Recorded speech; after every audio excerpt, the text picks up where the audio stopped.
আসসালামু আলাইকুম রহমতুল্লাহি ওবরাকাতুহু। সম্মানিত দর্শক, বাংলাদেশের যে দিল্লি কেন্দ্রিক রাজনীতি এটি এখন তুঙ্গে। কে কিভাবে দিল্লির স্টার হবে, দিল্লির বন্ধু হবে এবং ভারতীয় কূটনীতিবিদদের সঙ্গে কার কত সম্পর্ক রয়েছে এটি এখনো পর্যন্ত প্রকাশ্যে আসেনি, কিন্তু গোপনে গোপনে বড় বড় রাজনৈতিক দলের যারা নেতৃবৃন্দ রয়েছেন তারা নমিনেশনের জন্য, ভবিষ্যতের মন্ত্রী এমপি হওয়ার জন্য, রাজনীতিতে টিকে থাকার জন্য দিল্লির যে লবি, এই লবিটির পেছনে পাগলের মতো ঘুরছে।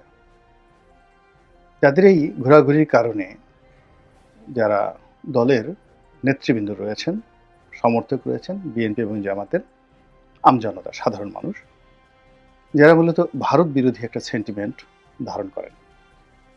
তো সেই মানুষগুলো এখন রীতিমতো বিরক্ত, ত্যক্ত। অনেকে রীতিমতো বিদ্রোহ করেছে।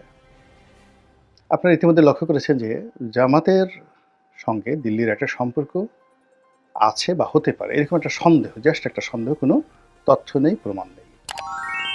কিংবা ধরুন বিএনপির সঙ্গে দিল্লির একটা সম্পর্ক বা বিএনপি দিল্লির একটা গ্রিন সিগন্যালের জন্য চেষ্টা করছে। ঠিক এরকম একটা সন্দেহ থেকে সামাজিক মাধ্যমে যারা কথাবার্তা বলেন তাদের একটা বিরাট অংশ বিএনপি এবং জামাতকে গালাগাল দিচ্ছে। আবার সেই সকল গালাগালের সঙ্গে সামঞ্জস্য রেখে বিএনপি এবং জামাতের যারা সাধারণ জনগণ, সাধারণ কর্মী সমর্থক, তারা এই দুটো দলকে যাচ্ছে তাই ভাষায় গালাগাল করছে।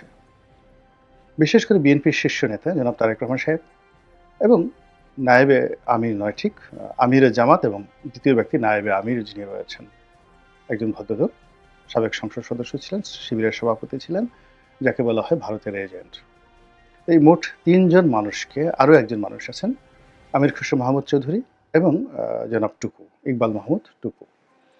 তো তাদেরকে টার্গেট করে, অর্থাৎ বিএনপির ৩ জন এবং জামাতের এই ২ জন, তাদেরকে টার্গেট করে বিএনপির নেতাকর্মীরা, জামাতের নেতাকর্মীরা এবং তাদের কর্মী সমর্থক এবং একই সঙ্গে যারা সামাজিক মাধ্যমে বা মিডিয়া জগতে, মূলধারার গণমাধ্যমে, টকশোতে বিএনপি এবং জামাতকে দীর্ঘদিন ধরে সাপোর্ট দিয়ে আসছিলেন এবং তাদের আজকের এই অবস্থায়, অর্থাৎ আজকে হাসিনা পরবর্তী সময়ে জামাত যে স্বপ্ন দেখছে ক্ষমতায়, বিএনপির স্বপ্ন দেখছেন, এই স্বপ্নর বাস্তবায়নে যারা বিভিন্ন সময়তে কাজ করেছেন তারা তো একেবারে তেলে বেগুনে রেগে মেগে যা মুখে আসে সেইভাবে গালাগাল করছে এবং তাদের সেই গালাগালের বিরুদ্ধে বিএনপি এবং জামাত এই দুটো দলই সরাসরি প্রতিবাদ করতে পারছে না, না পারছে পক্ষে বলতে, না পারছে বিপক্ষে বলতে।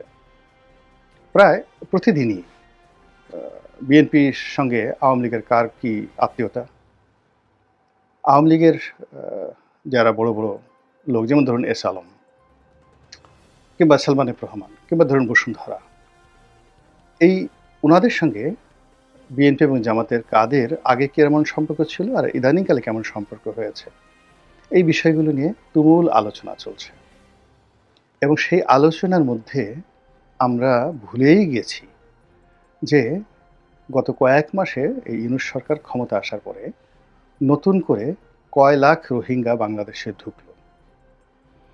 আমেরিকা কি চাচ্ছে, ভারত আসলে এখানে পার্বত্য অঞ্চলে কি খেলাধুলা করছে, কিংবা এখানে ভারত কিভাবে আওয়ামী লীগকে পেট্রন করার চেষ্টা করছে, এই জিনিসগুলো নিয়ে আমরা আলোচনা করতে ভুলে যাচ্ছি।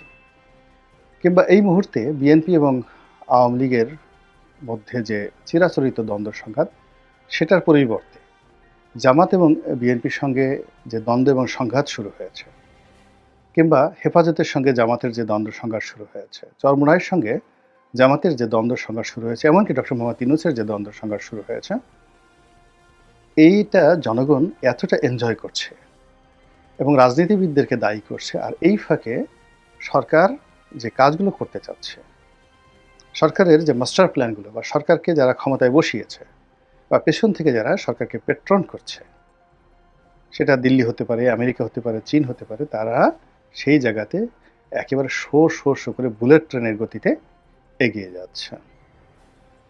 তো এই যে একটা অবস্থা, সেই অবস্থাতে ৩ ধরনের সমস্যা। সেই সমস্যা হলো যে আমাদের এই রাজনৈতিক অঙ্গনে আমরা যা শুনছি, যা দেখছি, সেটি বাস্তব নয়। এর পেছনে আরও খেলাধুলা আছে। ফলে আমরা এক ধরনের ধোঁয়াশার মধ্যে পড়েছি সাধারণ আমজনতা। রাজনৈতিক দলগুলোর মধ্যে একটা ব্রিজ থাকে। একটা হলো বাইরে রাজপথের আন্দোলন থাকে আর ভিতরে একটা সমঝোতা থাকে। এখন দুটোই বন্ধ। বাইরে এরকম কোনো প্রকাশ্য শত্রুতা, প্রকাশ্য বন্ধুত্ব নেই। একেবারে ছেলে খেলামূলক কতগুলো বৈঠক। ছোট, ছোট রাজনৈতিক দলের সঙ্গে বিএনপি বৈঠক করছে। জামাতের আমির সাহেব চরমোনাইয়ের আমির সাহেবের সঙ্গে দেখা করতে গেছেন। এরকম যে বিষয়গুলো, এগুলো একেবারে যাকে বলা হয়, আপনার খুব মাথা ব্যথা হয়েছে, একটু নিক্স বা ভিক্স আপনি মেখে দিলেন কপালে। ঠিক এইরকম রাজনৈতিক কর্মকাণ্ড কিন্তু সত্যিকার অর্থে জনগণকে সম্পৃক্ত করে যে রাজনৈতিক কর্মকাণ্ড, সেটা গত ৭ মাসে কোনো রাজনৈতিক দল করতে পারেনি। এর মধ্যে বেশ কয়েকবার আবেগ তাড়িত হয়ে কিছু কাজ হয়েছে। যেমন ধরুন, ভারত যখন সার্জিক্যাল স্ট্রাইক করতে চাইবে, তখন রাজনৈতিক ঐক্যমত তৈরি করার জন্য ইউনূস সাহেব ডাকছেন। সবাই সেখানে হুড়মুড় করে গেছেন। আবার এই যে March for Gaza, March for Palestine, এটাকে কেন্দ্র করে এখন একটা সমাবেশ, একের পর এক সমাবেশ হচ্ছে। এটা আবেগ তাড়িত, আবেগ কেন্দ্রিক, কিন্তু এর সঙ্গে কোনো রাজনীতি জড়িত নেই। এটার দ্বারা কোনো রাজনৈতিক দল সুফল তো পাবেই না, বরং রাজনৈতিক দলগুলোর একটা বিপদ শুরু হয়ে যাবে যে এই যে মার্চ ফর প্যালেস্টাইন, তারা একটা সাধারণ অনুষ্ঠানে যদি ১০ লাখ লোক তারা আনতে পারে, তাহলে বিএনপি বা জামাত তাদের রাজনৈতিক কর্মকাণ্ডে যদি ৫০,০০০ লোক জড়ো করতে না পারে, সংগত কারণে বলবে না, তোমাদের দ্বারা হবে না। তো এইভাবে রাজনৈতিক অঙ্গনে একের পর এক জটিলতা শুরু হয়েছে। আর সেই জটিলতার সুযোগটা নিচ্ছে আওয়ামী লীগ। আওয়ামী লীগের এই মুহূর্তে একমাত্র বন্ধু ভারত। ২ নম্বর হলো তাদের বন্ধু রয়েছে তাদের টাকা। তাদের টাকা আছে আর তাদের ভারত আছে। ফলে এই যে একটা ক্রিটিক্যাল মোমেন্ট চলছে বাংলাদেশের রাজনীতিতে, এই সময়টিতে পুরো পরিস্থিতিকে জটিল থেকে জটিলতর করার জন্য এবং এখানে একটা গেম খেলার জন্য আওয়ামী লীগ ভারতকে ব্যবহার করবে এবং তাদের অর্থকে ব্যবহার করবে।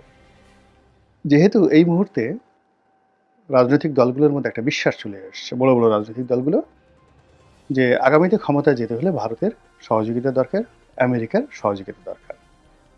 তো আমেরিকার সহযোগিতার জন্য, ভারতের সহযোগিতার জন্য রাষ্ট্রীয় পর্যায়ে যে কথাবার্তাগুলো হচ্ছে, মন্ত্রী, এমপি, সেনাপ্রধান, তারপরে মিলিটারি ব্যুরোক্রেসি, সিভিল ব্যুরোক্রেসি, এটার পরিপূর্ণ সুফলতা পাচ্ছে বা সফলতা পাচ্ছে বর্তমান ডক্টর মোহাম্মদ ইউনূসের সরকার। এখানে রাজনৈতিক দলগুলোর কোনো রকম যোগাযোগ নেই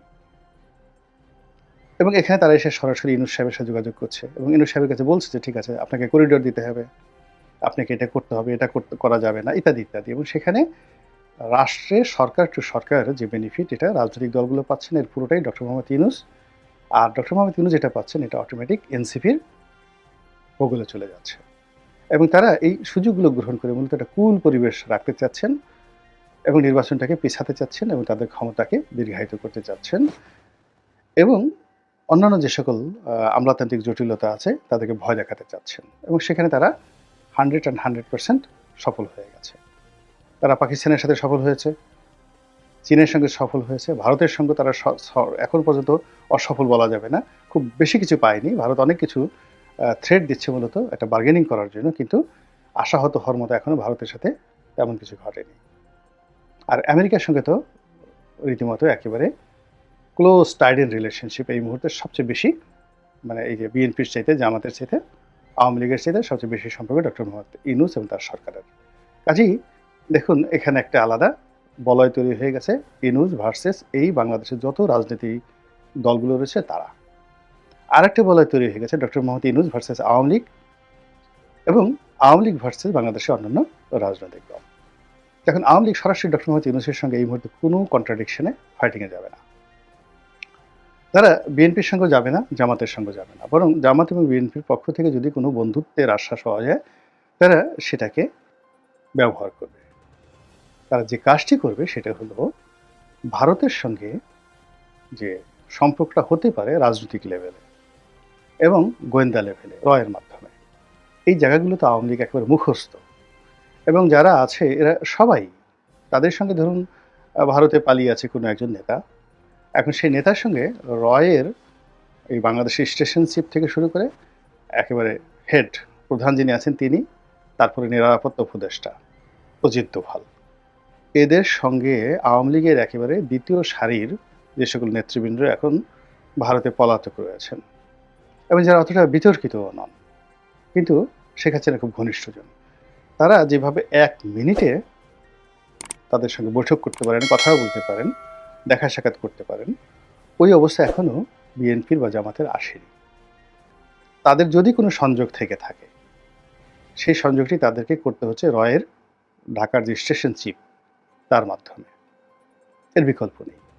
আর যে বৈঠকগুলো তারা করছে, তারা সরাসরি দিল্লি গিয়ে তারা সেই বৈঠক করতে পারছে না।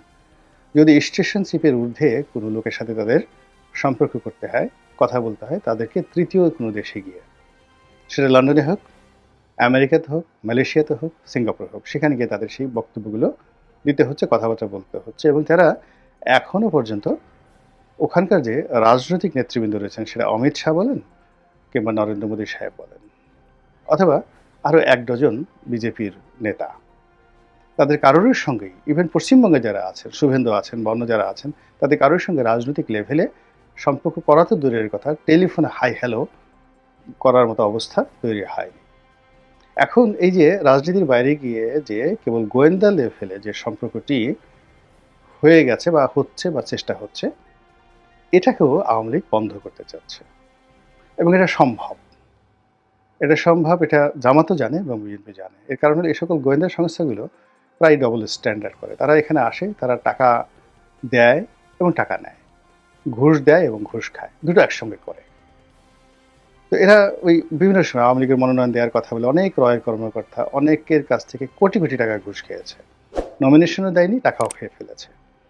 তো এরকম ঘটনা আছে। কাজেই আওয়ামী লীগ যদি ঘুষ দিতে চায়, রয়ের লোকদেরকে ঘুষ দিতে চায় এবং এই কানেক্টিভিটিগুলো যদি তারা বন্ধ করে দিতে পারে, এবং যেটা হওয়ার সম্ভাবনা খুবই বেশি, সেক্ষেত্রে দেখা যাচ্ছে যে এই রাজনীতিতে এখন এই বাংলাদেশে সঙ্গত কারণেই ডক্টর মোহাম্মদ ইউনূসের একটা রমরমা অবস্থা তৈরি হয়ে যাবে।